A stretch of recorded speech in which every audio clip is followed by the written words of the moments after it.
The journey of soul initiation is a process of being initiated into true adulthood or soul initiated adulthood. And it's a process that, in my understanding, every healthy culture has had. And tragically, it's a process that has mostly been lost in the contemporary world. There's few left that are still employing or facilitating or guiding this journey.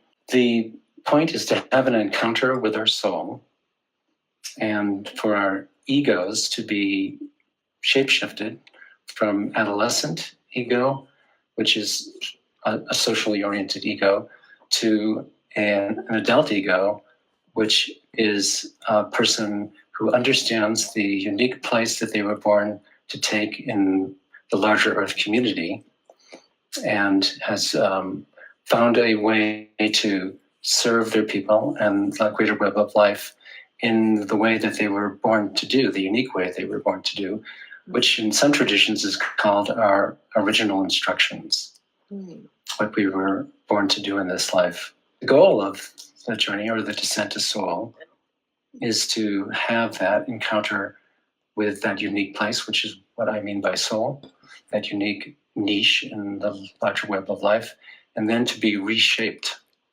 our egos, our psyches, to be reshaped by that encounter with mystery, so that we are able to serve the world in a visionary capacity.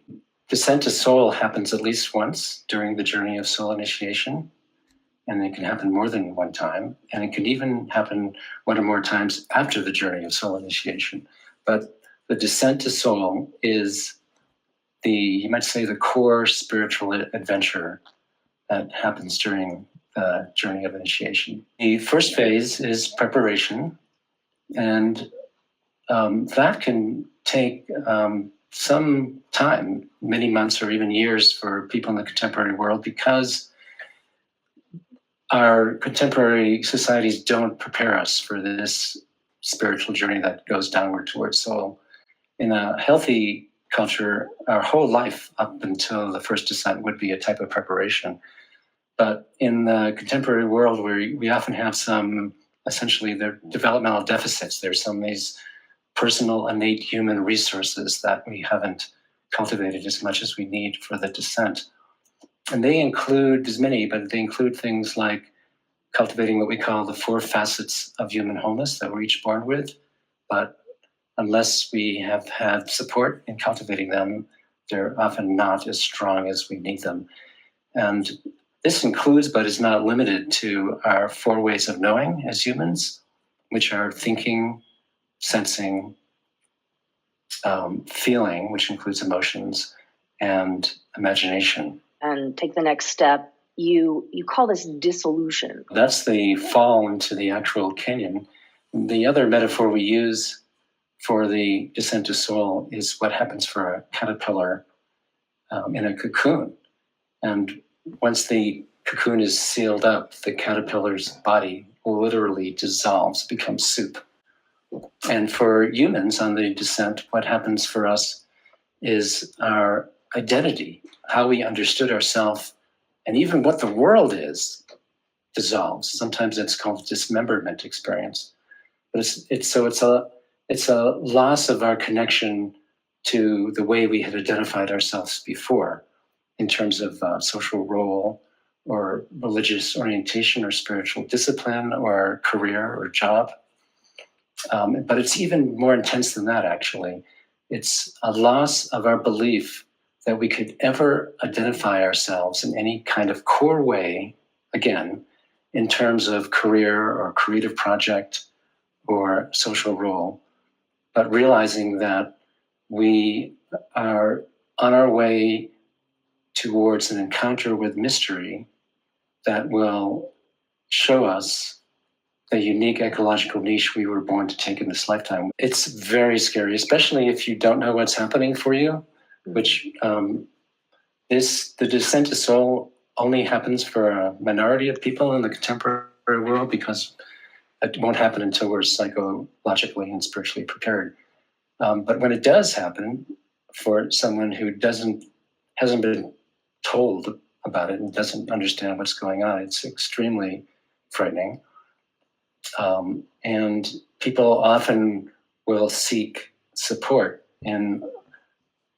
from people in roles that our contemporary societies have, such as psychotherapists or a religious minister or a teacher or a life coach or a psychiatrist.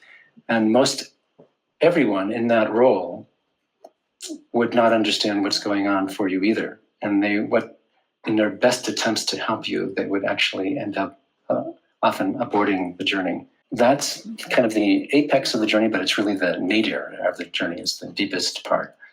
And in the soul encounter phase, we have a glimpse. It's a mystical revelation, essentially. It's a glimpse of a unique ecological niche, the way we fit into this larger world of many species and habitats, and the gift we were born to bring to the world. And the way we humans experience that is through metaphor. So when a person has a soul encounter, and there's many, many different forms it can take, but one thing that's true of all the different forms is that it's an experience of a metaphor, which might be an image or an archetype or a poem. So very briefly, for me, on my first soul encounter, I was told by a butterfly that what I was to do in this lifetime was to weave cocoons, which I understood to mean weave cocoons of transformation for myself and others, or help people weave them for themselves. When I was told that, I had virtually no idea what it meant. It just came out of the blue. But I had this extraordinarily powerful emotional response to it, knowing that essentially I had just looked into the mirror of my soul, and I had just been shown what my life was going to be about, even though I had no idea what it meant. Emotionally, there's a sense of grief that comes up from our bellies, and also a sense of really deep hope.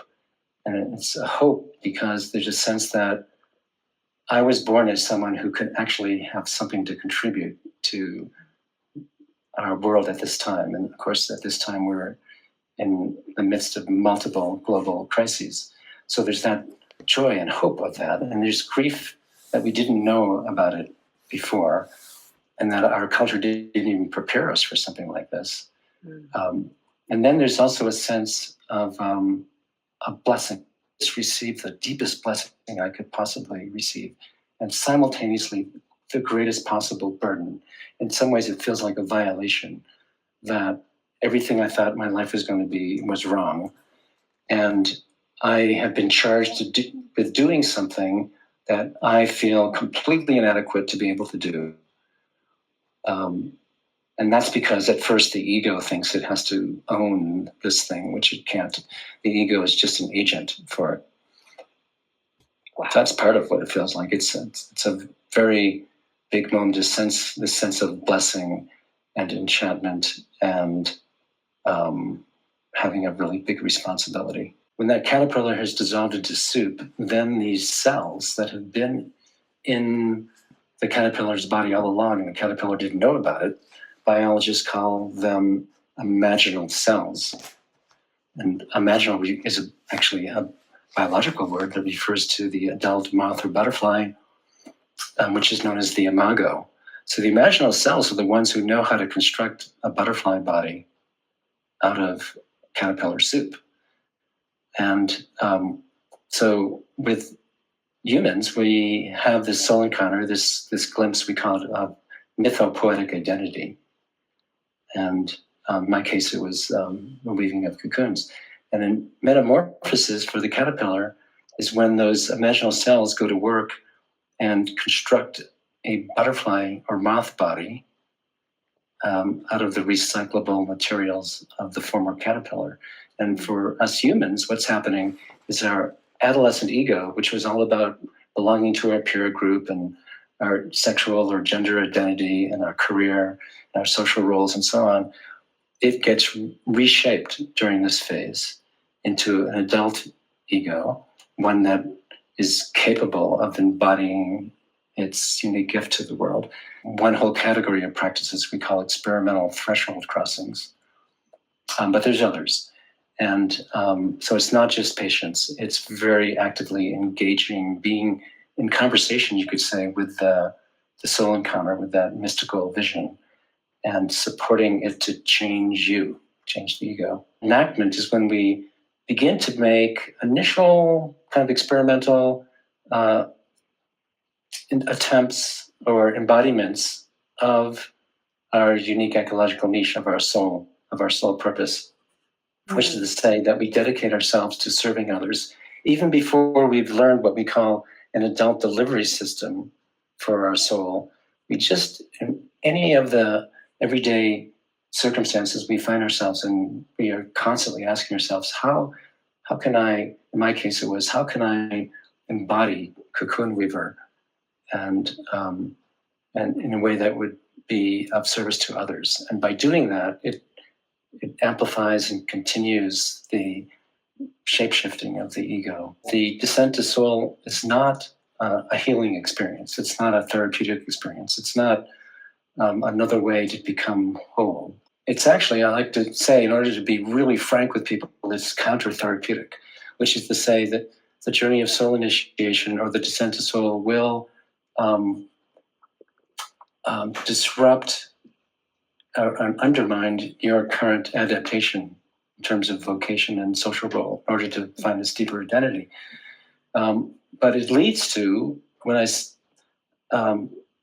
initiated adulthood, another phrase for that is a visionary artisan of cultural evolution or cultural regeneration, which is to say that once we find the unique niche that we were born to occupy as a gift to the world, then whatever we do, especially in an unhealthy culture like ours, whatever we do with our lives going forward will end up being subversive to that culture, not because we're even trying to, but because we'll be bringing in systems, structures, forms, providing gifts to others that would help the culture move towards a healthy, life-enhancing stage.